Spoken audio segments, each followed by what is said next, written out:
Call, sir. Here. Present. Here. We have one present. As you wish, please stand for the pledge and the invocation. I pledge allegiance to the flag of the United States of America and to the republic for which it stands, one nation, under God, indivisible, with liberty and justice for all. Sir. Most holy and glorious Lord God, the great architect of the universe, we come to you and say many thanks to you, Father God, for what you have given us. Please continue to watch over us and give us the courage, the wisdom, the serenity to do what is right in your most holy eyes. In Christ's name we pray. Amen. Thank you. Our consent agenda is approval of minutes from last week's meeting, semi-annual report, and investment report from the treasurer, and monthly reports from the collector, the recorder of deeds, and the auditor, and the assessed valuation report. We'll hear more about that later. I move that we approve consent agenda. I second the motion. All in favor of the consent agenda, please say aye. Aye. Thank you so much. Hello, Sheriff. We're going to open the bids for the Key Watch system. This is for the jail. How many bids do we have?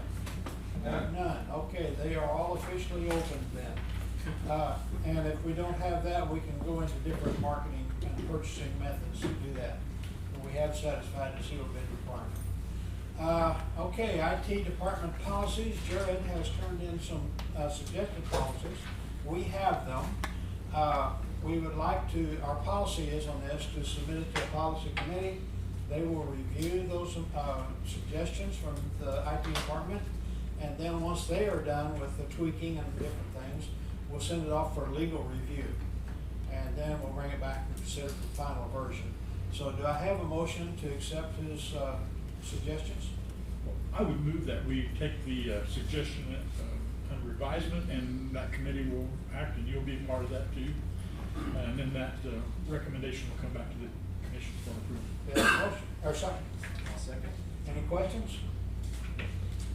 Jared, we thank you so much for your work on this, and all in favor say aye. Aye. Thank you, that will be done. Okay, signage for the Votech Road, road and bridge. Yeah, Clay Copeland with Superintendent for St. Francis County Road and Bridge.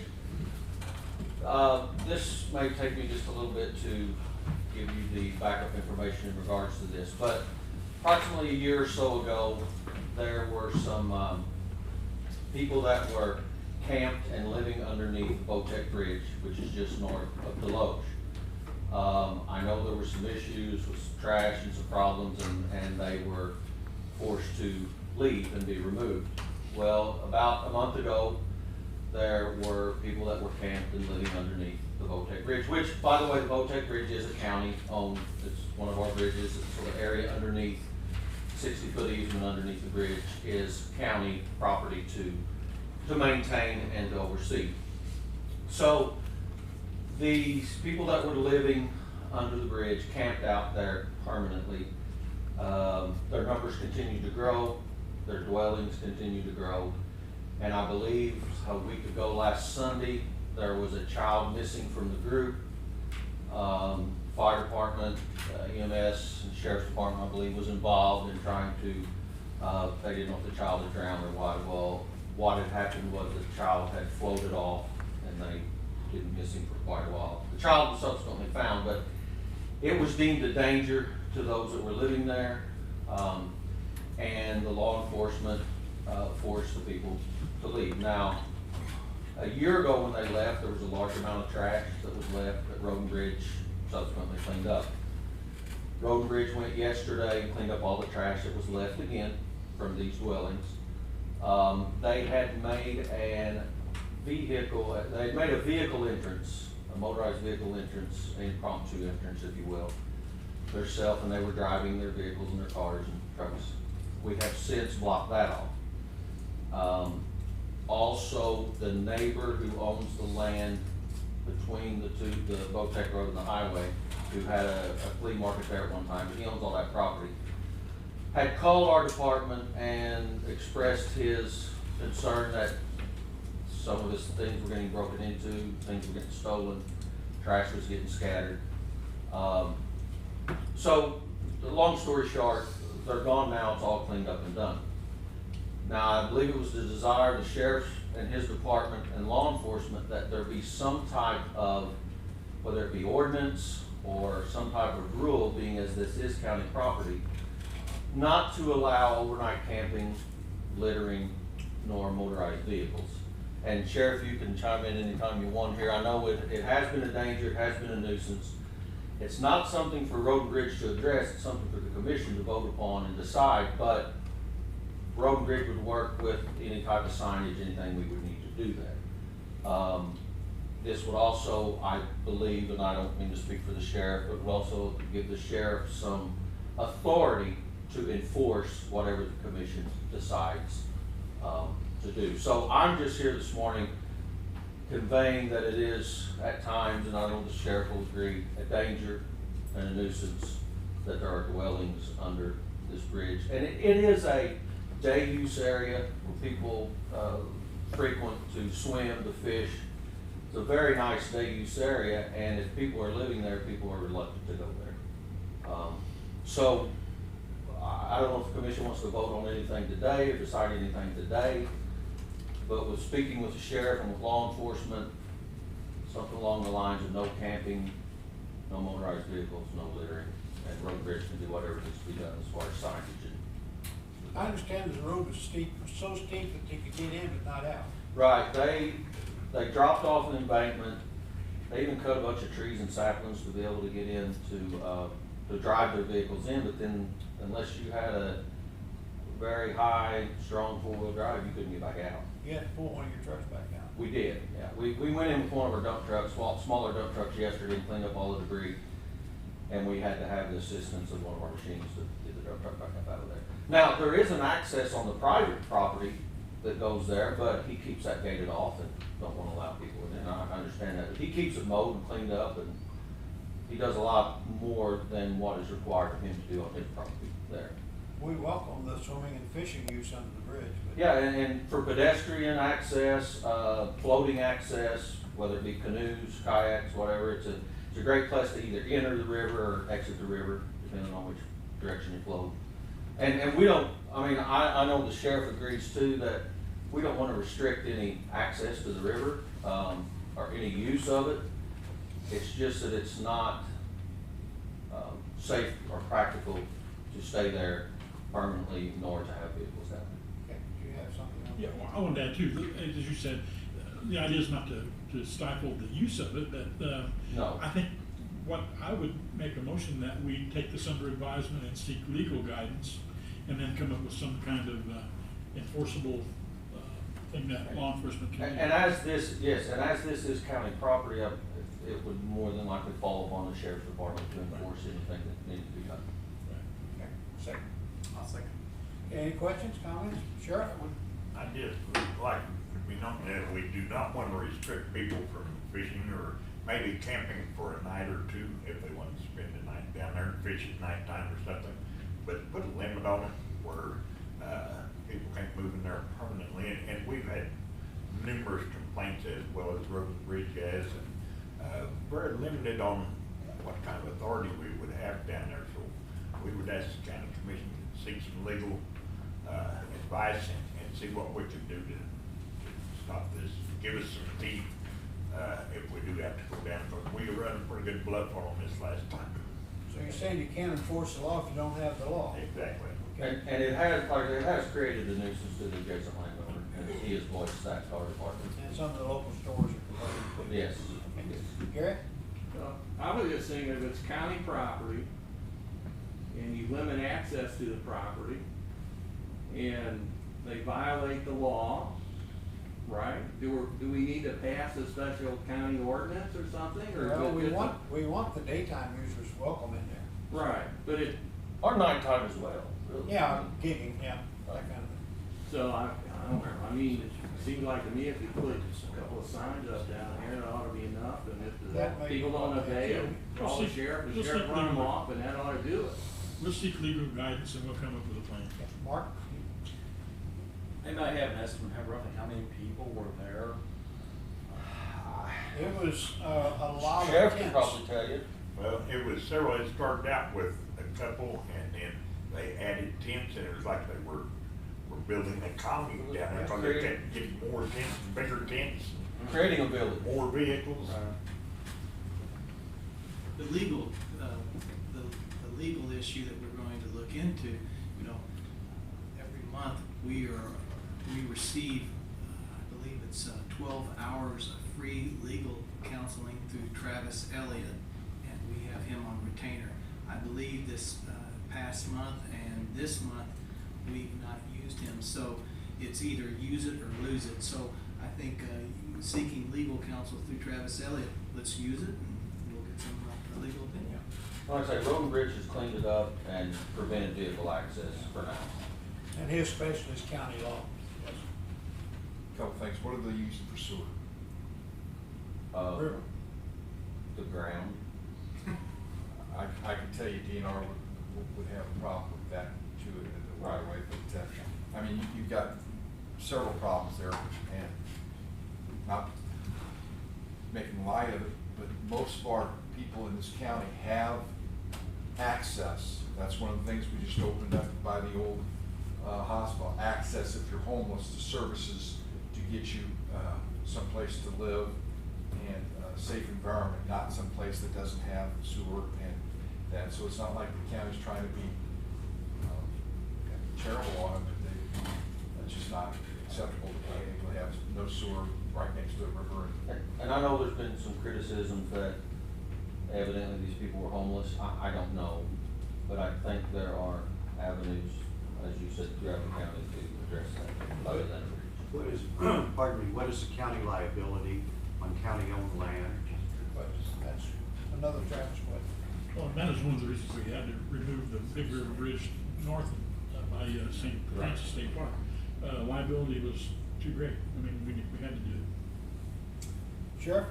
It's, one other thing is, once you talk with Travis about that, I would encourage you to speak with our local prosecutor to see what she's willing to charge, because whatever law we have, she has to be behind us on They'll that. probably both get the same email. Yes. Any other questions, comments?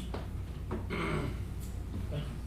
Okay, I have a motion and a second to send this off for legal review. That was your? Yes. Right, okay. So, all in favor, aye? Aye. Aye, thank you. Tell you what, we're out of meeting. Next meeting is this time next week. And we're going to back to every Tuesday now, so that's just what's gonna happen. Other business, anybody have correspondence? Public comments? Departmental reports? Yes, Commissioners, last Wednesday, I met with the Senior Center Directors Betty Jelnick, Cher Robinson, and Holly Buxton, giving them more information about the CARES Act funding. I also met last night at the City of Iron Mountain Lake and discussed in great length about the CARES Act information. I received word from Jeremy Tans that churches do fall under the CARES Act application process. So I've talked to a number of churches, not-for-profits obviously, but I would encourage that the churches, not-for-profits, if you have any questions, please feel free to give me a call, 573-631-9301, and also on the website, my cell phone number is also on there. So please, I encourage everyone that's a non-for-profit or even active in a church to please give me a call. Thank you. Yes. Clarification on that, on the churches, it has to be COVID related and dealing with it. So a lot of the churches have put up barriers and made other provisions, not loss of revenue from lack of attendance or the fact that they've shut down. I've had a couple of people approach and say you can't, just because you had to close the church for 2 months, you can't say, well, we're short on revenue, so therefore we are. Okay. That's one of the things. The other thing on report, we're having an election today in Bismarck, and that will be over at 7 o'clock. We're out there already, I've already headed back out there, and next Wednesday will be the last day to ask for an absentee ballot, and we're averaging about 20 to 25 people a day voting in at Weber Road facility. Is registration completed? That was done last week, so That's fast. if you're not registered to vote now, you can't vote, and, but we've got a lot of people, we've got hundreds of votes out there, right now with the people that have already requested absentees and the ones that have come into the office to vote. Okay, Lloyd? Commissioners, related to Commissioner Mullins' report on COVID funds, I contacted the superintendents in St. Francis County last week, and they were very appreciative of the information that is not only on the website, but what Southeast Missouri Regional Planning is providing. And not that there was any misconception, but there was a couple of questions related to, so once we get through phase one, what do we do? And we need to emphasize that we are accepting those applications through the end of December. They can reapply, and reapply as the expenses come in. So I think there was maybe just some miscommunication about, well, once phase one is done and I don't fit in that category, then I'm out. Or if I have more expenses after that, Right. do I lose those? Well, Absolutely, and the not-for-profits, I'm encouraging them. I talked to Stephanie Bennett at the Sino Family Violence Shelter, Bonterra, encouraged her to log on and start the application process now. Get ahead of the ballgame. Get those applications to Jeremy Tans. Just because we don't start accepting them now for a couple more weeks, get them there now and let's look at them and get ahead of the ballgame. Yeah. Well, as you know too, when this was all being set up, we had the fear of being overwhelmed by all kinds, so it was set up in phases or programs for each of these different things. And so, but like I said, you can make application now for whatever, it just won't be considered until those start dates as set up. I just got off the phone, a lengthy conversation with a private individual from Farmington who has multiple businesses in multiple counties, and he was curious if all counties had this program, and I told him I could not speak for the rest of the counties. I know they have funds, but I don't know what their application process is. Out of the 7-county consortium through the RPC, there are only 4 counties that are going through the admin through the Regional Planning Commission. That's St. Francis County, Iron, Madison, and Bollinger. And with that being said, I've been told by several state and even the federal Senate reps that St. Francis County is way ahead of the curve.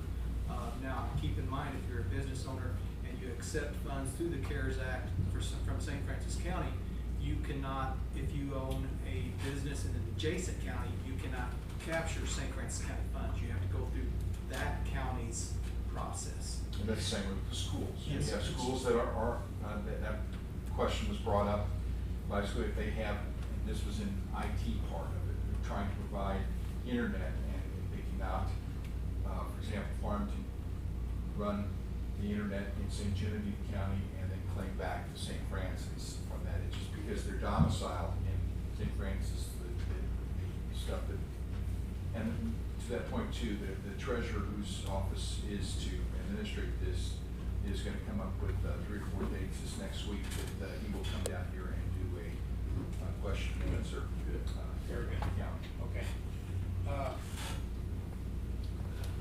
Okay, on the auditor's report, we're doing pretty well. We're halfway through the year, and the red bracket items are marginally above, but we're doing pretty well. Some of those are the year-end expenses, so they'll show a pretty high percentage, but that'll be the last we'll see of them for the rest of